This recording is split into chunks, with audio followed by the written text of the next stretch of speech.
Assalamualaikum warahmatullahi wabarakatuh.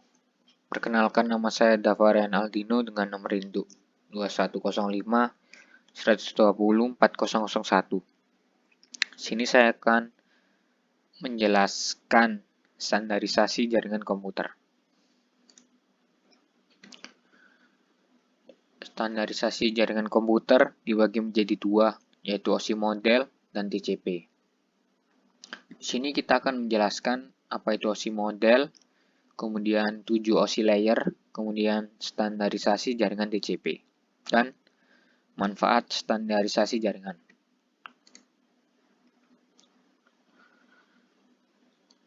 Apa itu OSI model? OSI adalah standar komunikasi yang diterapkan di dalam jaringan komputer. Standar itulah yang menyebabkan seluruh alat komunikasi dapat saling berkomunikasi melalui jaringan. Model referensi OSI menggambarkan bagaimana informasi dari suatu software aplikasi di sebuah komputer berpindah melewati sebuah media jaringan ke suatu software aplikasi di komputer lain. Kemudian kita akan masuk ke 7 OSI layer, yaitu yang pertama application, kemudian presentation, session, transport, network, data link, dan physical. Model layer OSI dibagi dalam dua grup, yaitu upper layer dan lower layer. Upper layer itu fokus pada aplikasi pengguna dan bagaimana file direpresentasikan di komputer. Untuk network engineer, bagian utama yang menjadi perhatiannya adalah pada lower layer. Kemudian lower layer adalah intisari komunikasi data melalui jaringan aktual. Tujuan utama penggunaan model OSI adalah untuk membantu desainer jaringan memahami fungsi dari tiap layer yang berhubungan dengan aliran komunikasi data. Kemudian kita masuk ke application layer. Lapisan ketujuh ini menjelaskan spesifikasi untuk lingkup di mana aplikasi jaringan berkomunikasi dengan layanan jaringan. Menyediakan jasa untuk aplikasi pengguna, layer ini bertanggung jawab atas pertukaran informasi antara program komputer seperti email dan servis lain yang jalan di jaringan seperti server printer atau aplikasi komputer lainnya. Protokol yang berada dalam lapisan ini yang pertama HTTP, yaitu protokol yang dipergunakan untuk mentransfer dokumen dan web. Kemudian FTP berfungsi untuk mentransfer file komputer. Kemudian NFS berfungsi untuk mengakses file melalui jaringan. Kemudian DNS berguna memberikan suatu nama domain pada sebuah alamat IP. Kemudian POP3 digunakan untuk mengambil mail dari suatu mail transfer agent. Kemudian MIME yaitu protokol digunakan untuk mengirim file binary dalam bentuk teks. Kemudian SMB digunakan untuk mentransfer server-server file ke DOS dan Windows. Kemudian NNTP, yaitu protokol yang digunakan untuk menerima dan mengirim newsgroup. Kemudian DHCP, yaitu layanan yang memberikan nomor IP kepada komputer. Kemudian kita masuk ke presentation layer. Lapisan ke-6 ini berfungsi untuk mentranslasikan data yang hendak ditransmisikan oleh aplikasi ke dalam format yang dapat ditransmisikan melalui jaringan. Protokol yang berada dalam lapisan ini yang pertama Telnet. Protokol yang digunakan untuk akses remote masuk ke suatu host. Data berjalan secara line text. Kemudian SMTP, yaitu salah satu protokol yang biasa digunakan dalam pengiriman email di internet atau untuk mengirimkan data dari komputer pengirim email ke server email penerima. Kemudian SNMP, yaitu protokol yang digunakan dalam suatu manajemen jaringan. Kemudian kita masuk ke session layer. Lapisan kelima ini berfungsi untuk mendefinisikan bagaimana koneksi dapat dibuat, dipelihara, atau dihancurkan. Selain itu, di level ini juga dilakukan resolusi nama. Protokol yang berada dalam lapisan ini yang pertama NetBIOS, berfungsi sebagai penyiaran pesan, maksudnya memungkinkan user mengirim pesan tunggal. Kemudian NetBW, yaitu berfungsi sama dengan NetBIOS, hanya sedikit dikembangkan lagi dengan menambahkan fungsi. Kemudian ADSP yaitu berfungsi protokol ini memantau aliran data di antara dua komputer dan untuk menerima aliran data tersebut tidak terputus. Kemudian PAP berfungsi printer PostScript untuk akses pada jaringan AppleTalk dan untuk mengendalikan bagaimana pola komunikasi antar node.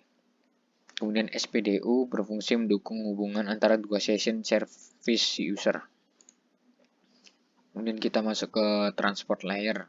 Lapisan keempat ini berfungsi untuk memecah data ke dalam paket-paket data serta memberikan nomor urut ke paket-paket tersebut sehingga dapat disusun kembali pada sisi tujuan setelah diterima.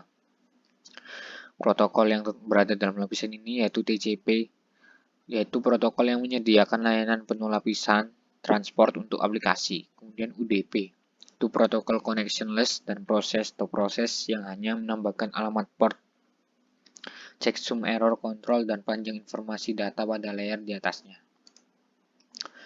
Kemudian network layer, lapisan ketiga ini berfungsi untuk mendefinisikan alamat-alamat IP, membuat header untuk paket-paket, dan kemudian melakukan routing melalui internet networking dengan menggunakan router dan switch layer 3. Protokol yang berada dalam lapisan ini yaitu IP, mekanisme transmisi yang digunakan untuk mentransportasikan data dalam paket yang disebut datagram.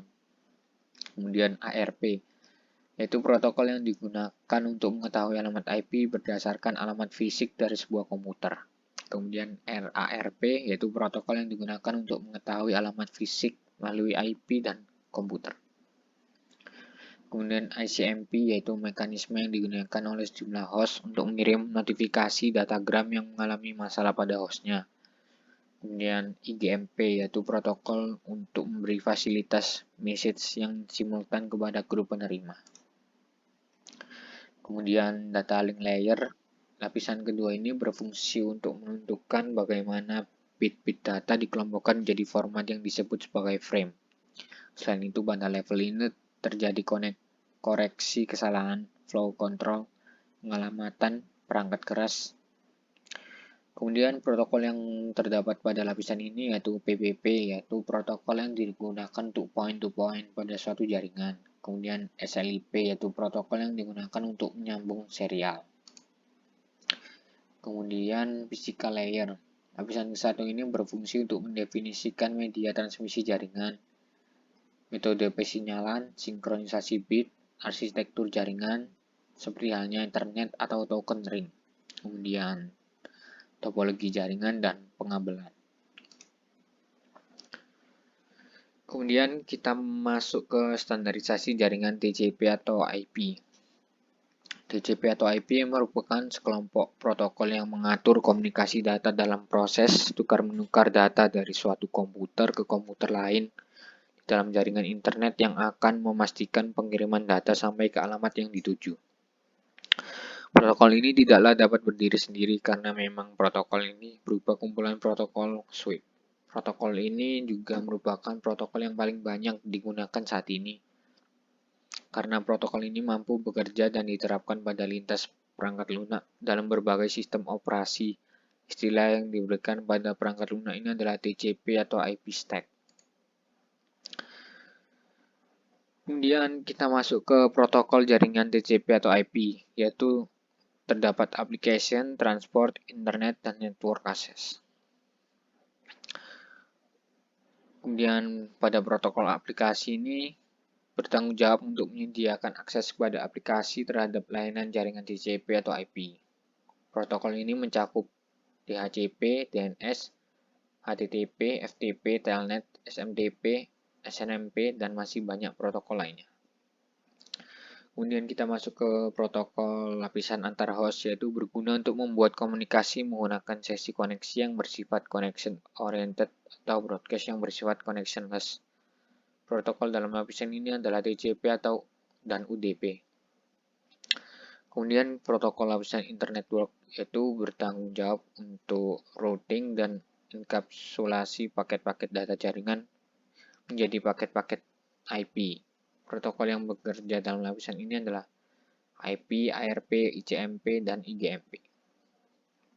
Dan kita masuk ke protokol lapisan antarmuka jaringan, yaitu bertanggung jawab untuk meletakkan frame-frame jaringan di atas media jaringan yang digunakan.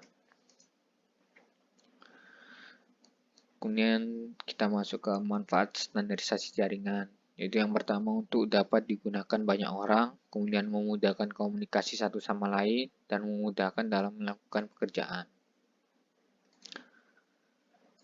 Sekian dari saya. Wassalamualaikum warahmatullahi wabarakatuh.